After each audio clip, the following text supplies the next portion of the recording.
കുട്ടികളെ തട്ടിക്കൊണ്ടുപോകണ കഥ പറയാൻ പോവാണ്. അച്ഛൻ പറഞ്ഞുതരും. ഓക്കെ ഗൈസ്, പറയാൻ പോവല്ലേ? അച്ഛൻ പറഞ്ഞോളൂ. Okay okay okay.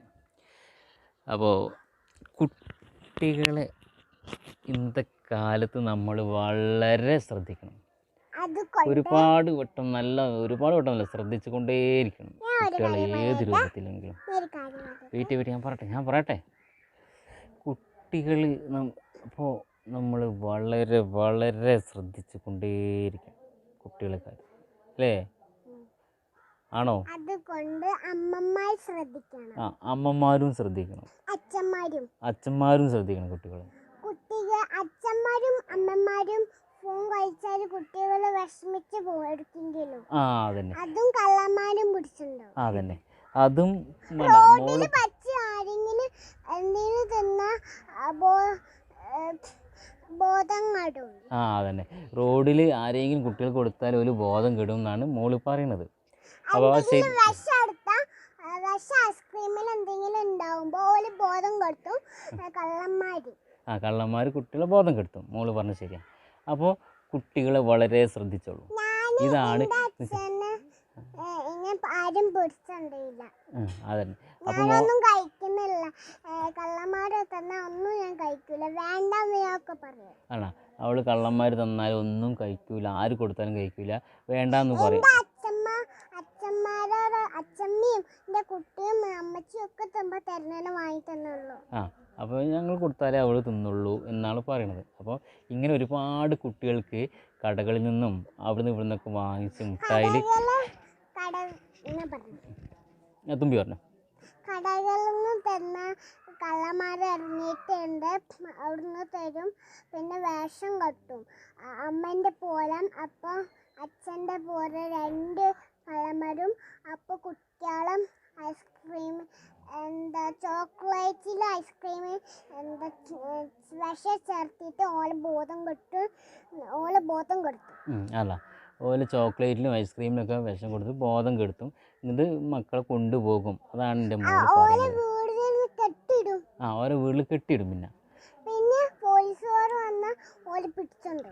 പോലീസുമാർ അറിഞ്ഞാൽ ഓര് പിടിച്ചുണ്ടും, പക്ഷെ ആരും അറിയില്ല. അപ്പം അങ്ങനെ അവർ ഞാൻ പറയട്ടോ. അപ്പോൾ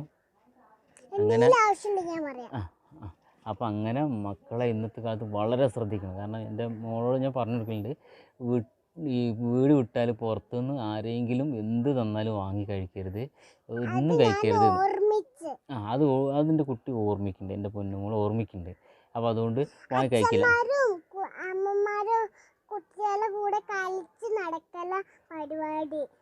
അതന്നെ, അച്ഛന്മാരും അമ്മമാരും കൂടെ കുട്ടികൾ കളിച്ച് നടക്കലാണ് പരിപാടി, നല്ല പരിപാടി. അപ്പോൾ അതുകൊണ്ട് ഞാൻ പറയട്ടോ. അപ്പോൾ അതുകൊണ്ട് ആവശ്യം. അപ്പോൾ അതുകൊണ്ട് കുട്ടികളെ വളരെ ശ്രദ്ധിക്കണം.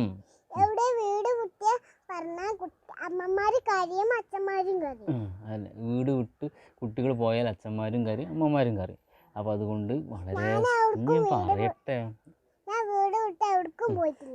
അതാണ്, മോള് വീട് വിട്ട് എവിടെയും പോയിട്ടില്ല, മോള് ഇവിടെ തന്നെയാണ്. അപ്പോൾ അതുകൊണ്ട് നിങ്ങൾ മക്കളെ ശ്രദ്ധിക്കുക. എപ്പോഴും നമ്മൾ വാട്സാപ്പിലോ അല്ലെങ്കിൽ മീഡിയകളിലോ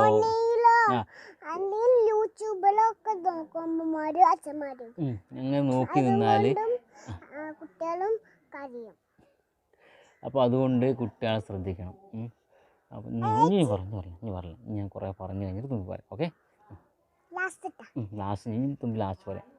അപ്പോൾ അങ്ങനെ നമ്മൾ കുട്ടികളെ ശ്രദ്ധിച്ചില്ലെങ്കിൽ എന്താ സംഭവിക്കുകയെന്ന് വെച്ചാൽ, ഇപ്പോൾ മക്കൾ സ്കൂളിൽ പോവുകയാണ് അല്ലെങ്കിൽ അംഗൻവാടി പോവുകയാണ്, ഒറ്റയ്ക്ക് വിടരുത്. അല്ലെങ്കിൽ അടുത്ത് വണ്ടി ഏൽപ്പിച്ചിട്ടുണ്ടെങ്കിൽ വണ്ടിയിൽ അവരെ കൊണ്ടുവിടുക. തിരികെ വരുമ്പോൾ ഏത് സമയത്താണ് വരുന്നത്, എപ്പോഴാണ് വരുന്നത് എല്ലാം ശ്രദ്ധിക്കുക. ഏത് സമയത്ത് സ്കൂൾ വിട്ടു, എപ്പോഴാണ് ഇവിടെ എത്തുന്നത്, ടൈം, ഇതെല്ലാം നോക്കിയിട്ട് അവരെ വീക്ഷിച്ച് കൊണ്ടേയിരിക്കണം. കാരണം അവർ മിസ്സായി കഴിഞ്ഞാൽ കഴിഞ്ഞതാണ്. പിന്നെ നമ്മൾ വേവലാതിപ്പെട്ടിട്ട് അതിൻ്റെ പുറകെ ഓടിയിട്ടോ കാര്യമില്ല. കാരണം അത് വരാതെ നമ്മൾ ശ്രദ്ധിക്കുക. അപ്പോൾ മക്കൾ റോട്ടിലിറങ്ങിയാൽ ആരെങ്കിലും ഈ കുട്ടികളെ പിടിച്ചു കൊണ്ടുപോകുന്ന സംഘങ്ങൾ കണ്ടു കഴിഞ്ഞാൽ 1-2-3 വട്ടം വാച്ച് ചെയ്യുക, കുട്ടി എങ്ങനെയാണ് എന്താണെന്നൊക്കെ. അപ്പോൾ അവർ അതിന് ചുറ്റിപ്പറ്റി നോക്കും എന്തായിരുന്നു ആ കുട്ടി എവിടെ നിൽക്കുന്നത്, എങ്ങനെയാണ് സ്ഥിരം ഇവിടെ വരുന്നുണ്ടോ എന്നൊക്കെ നോക്കിയിട്ട് പിന്നെ അവർ ഗ്യാങ്ങിനെ അറിയിച്ചിട്ട് ഈ മിഠായിലോ മറ്റേ വേറെ എന്തെങ്കിലും ഒക്കെ സെറ്റാക്കി വണ്ടിയൊക്കെ സെറ്റാക്കി വെച്ചിട്ട് കുട്ടികൾക്ക് മിഠായി കൊടുക്കും. മിഠായി കൊടുത്തിട്ട് അവരെ പ്രലോഭിച്ച് വണ്ടിയിൽ പിടിച്ച് വലിച്ച് കയറ്റി കൊണ്ടുപോകും. അതാരും കണ്ടാലും ആ കുട്ടികളെ രക്ഷപ്പെടുത്താൻ പറ്റും. അത് കാര്യം ഞാൻ പറയാം കേട്ടോ. അപ്പോൾ മക്കളോട് പറയാം, പുറത്തു നിന്ന് ആരെന്ത് തന്ന് വാങ്ങിക്കൊടുത്താലും മക്കൾ പുറത്ത് പോയിട്ട് വാങ്ങിച്ച് കഴിച്ചിട്ടുണ്ടോ, അല്ലെങ്കിൽ ആരാ വാങ്ങി തന്നോ, ഇതെന്ത് എവിടുന്ന് കിട്ടി എന്നൊക്കെ ചോദിക്കണം, ക്വസ്റ്റ്യൻ ചെയ്യണം. അല്ലെങ്കിൽ അവർ എന്നും ഒരാൾ വാങ്ങിക്കൊടുക്കും, ടൈലോ ചോക്ലേറ്റിലോ ഐസ്ക്രീമിലോ എന്താണോ വാങ്ങിക്കൊടുക്കുന്നത് അതിൽ ചെറിയൊരു മയക്കത്തിനുള്ള സംഭവമൊക്കെ ചെയ്തിട്ട് കുട്ടിയെ കൊണ്ടുപോകാനുള്ള സെറ്റപ്പ് അവർ ചെയ്യും. അപ്പോൾ അതുകൊണ്ട് കുട്ടിയുടെ കയ്യിൽ നമ്മൾ കൊടുക്കാത്ത സാധനങ്ങളായി എന്തെങ്കിലും കണ്ടു കഴിഞ്ഞാൽ ചോദിക്കണം, ക്വസ്റ്റ്യൻ ചെയ്യണം, ആരെ തന്നു എന്നൊക്കെ ചോദിക്കാം. അപ്പോൾ ഇന്നിപ്പോൾ തലങ്ങും വലങ്ങും മക്കളെ കാണാനില്ല, തട്ടിക്കൊണ്ടുപോയി, ആരും ഒരു ഐഡിയ ഇല്ല. ആ ഒരവസ്ഥയിലാണ് ഇന്നില്ലോ ഈ കേരളം വിറങ്ങലിച്ച് നിൽക്കുന്നത്. എങ്ങനെ ഇവിടെ തട്ടിക്കൊണ്ടുപോകാൻ? എത്ര അന്യ സംസ്ഥാന തൊഴിലാളികളാണ് ഈ കേരളത്തിൽ അടിഞ്ഞു കൂടിയിരിക്കുന്നത്. പെരുമ്പാവൂരിൽ നിന്ന് പോയാൽ കാണാം, ഇഷ്ടം പോരുണ്ട്. ശരിക്കും കേരളമാണോ അതോ ബംഗാളാണോ തിരിച്ചറിയാൻ പറ്റൊരവസ്ഥ, അത്രയ്ക്കുണ്ട് പെരുമ്പാവൂർ. നമ്മൾ ഒരു 6 മണി പുലർച്ചെ ഒരു 6 മണിക്ക് അതിൽ പോയാൽ കാണാം, ഇഷ്ടം പോരാ ബംഗാളികൾ നിരന്നിരിക്കുന്നുണ്ടാവും. ലേഡീസും ഉണ്ടാവും ജെൻസും ഉണ്ടാവും, നിരന്നിരിക്കുന്നുണ്ടാവും. പക്ഷെ അവരിരിക്കുന്ന ജോലിക്കാണ്. പക്ഷേ ഇങ്ങനെ അനധികൃതമായിട്ട് വന്ന് കൂടിയിട്ടാണ് ഇവിടെ പലതും സംഭവിക്കുന്നത്. യാചകരായി വന്ന് കൈ നീട്ടി എല്ലാം വാങ്ങിച്ച് കൊണ്ടുപോയി. അപ്പോൾ ഇവർക്ക് മനസ്സിലായി കേരളക്കാരല്ലേ, എന്തും കിട്ടും, എന്തും ചെയ്യാം. അവരൊരു ഹോബി ആക്കി എടുത്തു, ഇതൊരു പഠനശാലാക്കി എടുത്തു. ഇവിടെ എന്തും വേഗം എന്തും ചിലവാകുന്നു. അപ്പോൾ അവർ ഇതൊക്കെ ഇങ്ങനെ പഠിച്ചു, കേരളത്തെക്കുറിച്ച് പഠിച്ചു, എന്താണ് എങ്ങനെയാണെന്നൊക്കെ പഠിച്ചു. ഇവിടെ ഏറ്റവും കൂടുതൽ ബുദ്ധിജീവികളും അല്ലെങ്കിൽ ഏറ്റവും കൂടുതൽ എന്താ ബുദ്ധിസ്റ്റുകളുള്ളൊരു കേരളം എന്നൊക്കെ പറയുമല്ലോ, ദൈവത്തിൻ്റെ നാടെന്നൊക്കെ പറയും. പക്ഷേ ഇവിടെയാണ് ഏറ്റവും കൂടുതൽ പൊട്ടന്മാർ തോന്നുന്നു. കാരണം എല്ലാം സ്വീകരിക്കും, തെറ്റാൻ ശരിയൊക്കെ സ്വീകരിക്കും.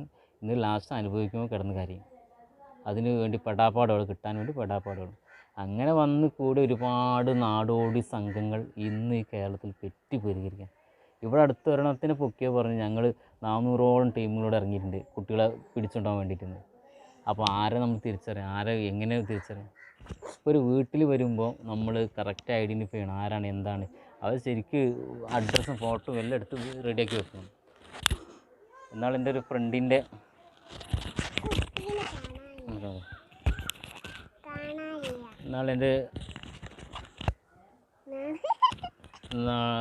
കുറച്ച് മുന്നേ എൻ്റെ ഒരു ഫ്രണ്ടിൻ്റെ വീട്ടിൽ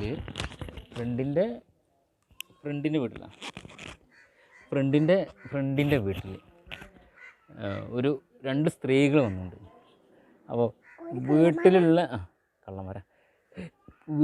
സ്ത്രീയെ ഒരു സ്ത്രീ സംസാരിച്ച് മയക്കി പുറത്തേക്ക് കൊണ്ടുപോയി.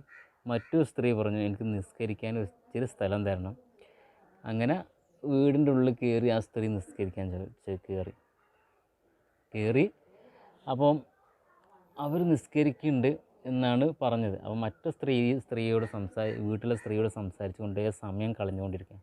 അപ്പോൾ ഉള്ളിൽ കയറിയ സ്ത്രീ നിസ്കരിക്കാനാണെന്ന വ്യാജയിൽ ചിലപ്പം അവിടെ നിസ്കരിക്കുന്നതാണ് പറഞ്ഞത്. അപ്പോൾ അതിൻ്റെ ആ ഒരു പേരും പിന്നെ അവിടെ ഏതൊക്കെയാണ് വിലപിടിപ്പുള്ള എന്താണ് അവിടെ ഉള്ളത് എല്ലാവരും സെർച്ച് ചെയ്യാനും കൂടിയാണ് അന്ന് ആ കയറിയത് എന്നാണ് എനിക്ക് തോന്നുന്നത്.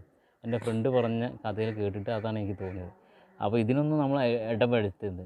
എന്തിനാണ് ഒരാളെ നമ്മൾ വീട്ടിൻ്റെ അകത്ത് കയറ്റുന്നത്? അവർക്ക് എന്താണ് കാണിച്ചു കൊടുക്കാനുള്ളത്? സംസാരിക്കുക, പുറത്ത് നിർത്തുക, പോവുക. കാരണം അന്യരാണ്, എന്താ ചെയ്യുന്നത് എങ്ങനെയൊന്നും നമുക്കറിയില്ല. അപ്പോൾ അത് വളരെ ശ്രദ്ധിച്ചിട്ട് ചെയ്യാം. വീട്ടിൽ വരുമ്പോൾ പറയാം ഒന്നും ഇവിടെ ഇല്ല, നിങ്ങൾക്ക് തരാനായിട്ട് ഒന്നുമില്ല. എന്തിനാ അങ്ങനെ കൊടുക്കണം? എന്തിനാ നമ്മൾ മക്കളെ തട്ടിക്കൊണ്ട് പോകാനോ? അപ്പോൾ അതുകൊണ്ട് അവർ വന്ന് പെരുകിയിട്ട് തന്നെയാണ് ഇവിടുത്തെ പിള്ളേർ കുറഞ്ഞു പോകുന്നത്. തട്ടിക്കൊണ്ടായിട്ടും കണ്ണ് ചുവന്ന് ഇപ്പോൾ ഒരുപാട് സ്ഥലത്തുണ്ടല്ലോ കുട്ടികൾ യാചിക്കുന്നുണ്ട്, കണ്ണ് ചുവന്നുകൊണ്ടും കാലില്ലാതായിട്ടും പല രൂപത്തിലും. അതൊക്കെ ഇങ്ങനെ തട്ടിക്കൊണ്ടുപോയി ആ രൂപത്തിലാക്കി എടുക്കുകയാണ് ഇവർ. എന്നിട്ട് ഇവരൊരു ടാർഗറ്റ് ഉണ്ട്, ഇത്ര ശമ്പളം ഇത്ര ക്യാഷ് കിട്ടിക്കൊള്ളണം. അല്ലെ അവർക്ക് പ്രശ്നമാണ്, ആ കുട്ടികൾക്ക് ദേഹം പൊള്ളിക്കും, പല രൂപത്തിലാക്കും. അപ്പോൾ അതുകൊണ്ട് അത് ശ്രദ്ധിക്കുക, നമ്മളെ മക്കളെ എപ്പോഴും ശ്രദ്ധിക്കുക. ഒരാളുകളും എപ്പോഴും നമ്മൾ ഏത് സമയത്ത് വാട്സപ്പോ മറ്റെന്താണെങ്കിലും ശരി, മീഡിയ കാണുകയാണെങ്കിൽ ശരി, മക്കളുള്ള അത് എപ്പോഴും ഈ മീഡിയ ശ്രദ്ധിക്കണേക്കാളും കൂടുതൽ നമ്മൾ മക്കളെ ശ്രദ്ധിക്കണം അല്ലേ? അപ്പോൾ ശ്രദ്ധിച്ചാൽ നമുക്ക് ഒരുപാട് കാര്യങ്ങൾ നമ്മൾ മക്കൾക്ക് ചെയ്തു കൊടുക്കാൻ പറ്റും. മറ്റത് നമ്മൾ മക്കൾ എവിടെ പോകുകയാണ് എന്തെങ്കിലും ഒരു ഐഡിയ ഇല്ലാതെ അനാഥയായി അവിടെയും ഇവിടെയും കളിച്ചോ അല്ലെങ്കിൽ പല രൂപത്തിലും വളർന്നു വരും. അപ്പം യാചകർ വന്നിട്ടാണ് ഈ ഇതൊക്കെ കണ്ടു വെച്ചിട്ടാണ് ഇതൊക്കെ അവർക്ക് മനസ്സിലാവുന്നത്. അതിൻ്റെ ബാക്കിൽ വലിയൊരു മാഫിയ ഉണ്ടാവും, ഒരു സംഘം ഉണ്ടായിരിക്കാം. അല്ലാതെ ഒരാളെ തീരുമാനത്തിൽ ഒരാളിങ്ങനെ ഇറങ്ങില്ലല്ലോ. ഒരു പ്രലോഭനമാണ്, ഒരു ടീമിൻ്റെ ഒരു കൈത്താങ്ങുണ്ടാവും ഇതിൻ്റെ പുറകിൽ. ഏതോ ഒന്ന് കറക്റ്റ് പിടിച്ചു കഴിഞ്ഞാൽ കറക്റ്റ് ഡീറ്റെയിലും കിട്ടും, എല്ലാം ആകും. അപ്പോൾ അതുകൊണ്ട് എന്ത് ചെയ്യുക, നമ്മളെ സർക്കാർ, ഓരോ സംസ്ഥാനത്തിൻ്റെ സർക്കാർ ഇങ്ങോട്ട് വരുന്ന ഓരോ വ്യക്തിയുടെയും ബയോഡേറ്റയും മറ്റുള്ള കാര്യങ്ങളും അന്വേഷിച്ച് വെക്കുക. എന്താണ്, എത്ര ദിവസം അവിടെ നിൽക്കുക, ഇനി എത്ര ദിവസം നിൽക്കുക, എന്തിനാണ് വരുന്നത്, എല്ലാ ഡീറ്റെയിലും ഫുൾ കാര്യങ്ങളും വാങ്ങിച്ച് വെച്ചിട്ട് അവരെ കേരളത്തേക്ക് വിടുക. അപ്പോൾ എത്ര മാസം ജോലിയുണ്ട് അതെല്ലാം എഴുതി കൊടുക്കുക. ഇന്ന മാസം കഴിഞ്ഞാൽ നാട്ടിൽ തിരിച്ച് പോകണം. അപ്പോൾ അങ്ങനെ ഒരു വ്യവസ്ഥയിലും ഒരു രേഖയുണ്ടാക്കി വെച്ചിട്ട് ഓരോ അന്യസംസ്ഥാന തൊഴിലാളികളെയും ഇവിടേക്ക് ഈ കേരളത്തിലേക്ക് വിടാവും. തിരിച്ചും അങ്ങനെ തന്നെ ആവണം. അപ്പോൾ അത് ശ്രദ്ധിക്കുക എല്ലാവരും. അപ്പോൾ നമ്മൾ ശ്രദ്ധിച്ചാൽ നമുക്ക് ആപത്ത് വരാതെ ഒരുപാട് കാര്യങ്ങളിൽ നിന്ന് രക്ഷ നേടാം. മൂക്കെന്തോ പറയണ്ടെന്ന് പറയട്ടെ. അപ്പോൾ ഓല് വീട്ടിൽ നിന്ന് എന്തെങ്കിലും കുടിക്കാൻ തന്നെ കുട്ടികളെ തട്ടിക്കൊണ്ടോ, അതുകൊണ്ട് ഓരോ എന്തെങ്കിലും മരുന്ന് ഓരോ തൊള്ളിലേക്ക് ഒഴിച്ചു കൊടുത്താൽ ഓല് മരിച്ചു. അതുകൊണ്ട് നിങ്ങൾ കുട്ടികളെ ശ്രദ്ധിക്കുക. എൻ്റെ അച്ഛൻ എന്നെ ശ്രദ്ധിക്കുന്നുണ്ട്. അതാണ് ഞങ്ങൾ നിങ്ങളോട് പറയാൻ വന്നത് കേട്ടോ. ഞങ്ങൾ ഈ വീഡിയോ ഇഷ്ടപ്പെട്ടിട്ടുണ്ടെങ്കിൽ ലൈക്ക് ചെയ്യുക, കമൻറ്റ് ചെയ്യുക. ഈ വീഡിയോയ്ക്ക് താഴെ കാണുന്ന ലൈക്ക് പ്രസ് ചെയ്യാം. ഈ വീഡിയോ ചാനൽ സബ്സ്ക്രൈബ് ചെയ്യാം. വീഡിയോയിൽ ബൈ സീ യു. അപ്പോൾ മോള് പറഞ്ഞ പോലെ എല്ലാവരും ഒന്ന് സപ്പോർട്ട് ചെയ്യുക, സ്വന്തം മക്കളെ ശ്രദ്ധിക്കുക.